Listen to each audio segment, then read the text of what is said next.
What is going on, guys? Zach of Lugo Gaming here, and on my Twitter I said the following: that had to be one of the most disappointing endings in a long time. Way to sequel bait. Hashtag Dying Light. I just finished Dying Light. I said that about 2 seconds after I finished the game. I was pissed. I still am pissed. So if this is a little bit of a ramble, I apologize, but I wanted to talk about why I lost hope for the industry moving forward this year. Now, Dying Light had a lot of potential. It was by Techlands, the developers of Dead Island, and the game itself had a lot of hype behind it because of the fact that it had parkour, it was zombies, it looked like zombies done right, and because of the beautiful graphics thrown in there too, people were like, okay, it's gonna have great gameplay, and it did have good gameplay. It had a lot of great gameplay as of 7 hours. Once I played around 15 hours is when the issues started creeping in. There were parts where my buttons would just completely stop working for random reasons, and I'm like, okay, maybe that's just a driver issue, you know, I'll let that pass.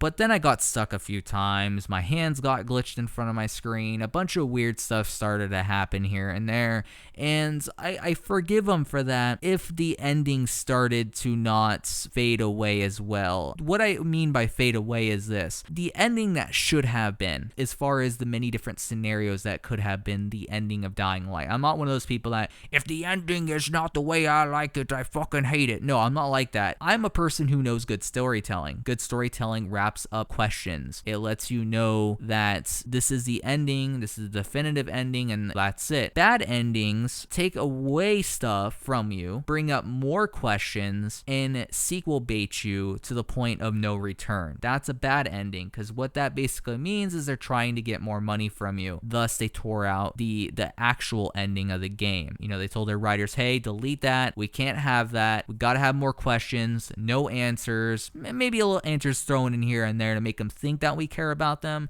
and then give them more questions. That way they'll spend $60 more on our sequel. And that's pretty much what Dying Light did. Spoiler alert, the ending of Dying Light happens like this. You go to a top of a building to meet Rise, the head honcho, and you go through a couple quick time events after he talks some shit with you. He has a piece of the cure that you need, and you need to get it because he's going to give it to the GRE, which is who you're working for as the undercover operative that you are. And so you end up stabbing him in the side, you throw him off the building, which is the end of Rise as we know it, and you have the last piece of the cure, and you're like, okay, thank God I got this. Now I can go ahead and sort of wrap up the rest of the questions that I still have for this ending. The helicopter flies away, the GRE helicopter that was there to pick up Rise, because Rise was going to give the last piece of the cure to the GRE, because the GRE was going to use it to create a cure, so that way they can also grab the virus and weaponize it. And so you end up calling up the GRE on the radio, or at least they call you rather, and they are like, okay, well, you have it, great, you can get out of this area and we can negotiate terms, this is just a job, give us the cure, la-di-da, la-di-da. They try and fluff it up as,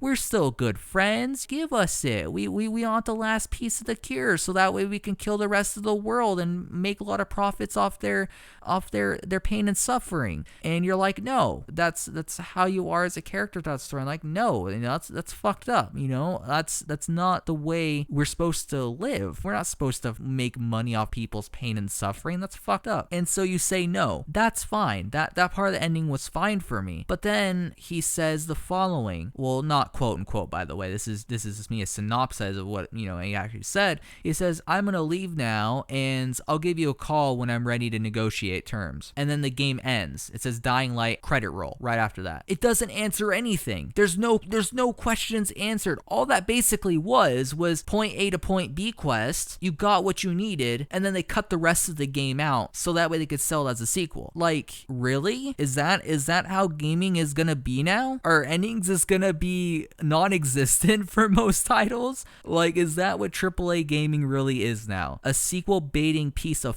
fucking shit. I don't get it. I don't get it at all. I've seen this happen countless times where endings are completely full of holes so that way they can make sequel after sequel after sequel after fucking sequel. Next thing you know, Dying Light is going to become the next Resident Evil, and it's going to be completely bullshit in terms of story. No one's going to care about the story because what was going to be good about Dying Light just got thrown out the window because of the fact that they want to make more money. That's it. It had a really fun and good storyline that I was really thoroughly enjoying up until the last 3 hours, and then they started bringing up questions, and they completely threw character development out the window by killing off countless of the characters that you cared about, which is fine if they would have progressed the new characters in terms of letting you get to know them, what did they go through. But no, instead they tried to pull off of the old characters that were already dead a little bit here and there and make you feel like, oh, well, you're fighting for them, so you shouldn't have to worry about these new people because they're gonna end up dying probably, and so you don't want to be attached to anyone anymore.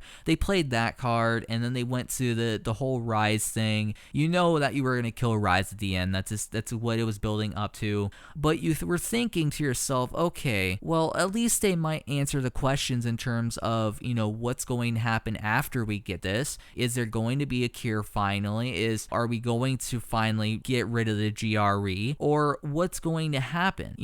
What is there going to be for us to do to get this to resolve an ending? But instead they're just like, no, we're going to sequel bait this. So we're going to have the main character, we're just going to have him say, all right, well, I'm going to hang this up now, and I'll give you a call once you pay us $60. That's basically what it is. I'll give you a call once you give us $60. Fuck it, fuck endings, fuck endings 2015. No more endings for you guys. That's it. That's all. Gaming no longer has endings because all it is the sequel baiting. That's all this fucking industry has turned into. It's a sequel baiting piece of shit. So I'm pissed off right now. I'm sorry. I had to release this because this irritates the living hell out of me. My name is Zach Sharps. Follow me on Facebook, facebook.com/LugarEntertainment, Twitter @ZachSharps, and I'll catch you guys next time.